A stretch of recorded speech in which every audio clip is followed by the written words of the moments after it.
Most of you think that stress is bad, but in reality, stress is a really good sign, especially if it's coming from you working on yourself and improving.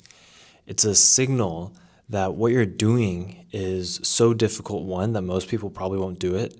Two, it's also a signal that you're going in a new direction. You're really embarking on a journey of self growth because this thing is actually difficult for you. It's really challenging you. And of course, there's always a separation of when is too much and when is too little and not enough. But stop thinking of stress as like a bad thing. Stress comes from when you're challenged. There's actually this term eustress. It's EU stress, right? And this term means the positive effects of stress. If you don't have stress in your life, a lot of times this is when you're being pushed very close to your maximum capacity.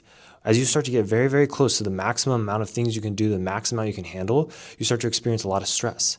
But this is a good sign because it means that you're working and really pushing yourself to that level where we want to be.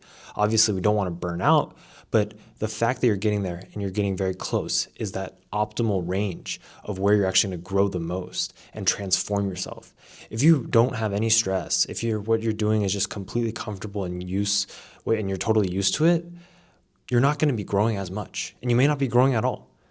So really focus on how you can grow more and what you can do to grow instead of all these like emotions and things that we typically want to run away from. We want to run away from stress typically. We feel like it's a bad thing. But if you really want to grow, this is actually what you need. Because stress starts to unlock all these other capabilities like, okay, how do you handle the stress now? How can you put it aside to still make clear decisions? How can you do things like with certain outlets of stress, right? What can you do like exercise to kind of mitigate that? How can you control your emotions? All of these are super useful skills in addition to actually just growing and pushing yourself with a new workload that you originally didn't think you could handle, but now you've adapted to handle it. But it's just the fact that everyone wants to run away from stress. They don't get any of these benefits. So understand that stress is a good thing and it's very hard in the moment. It's extremely hard in the moment, but it's hard for a reason. It's hard for the reason that most people will never do it. And it's hard for the reason that this will actually change you and build you up.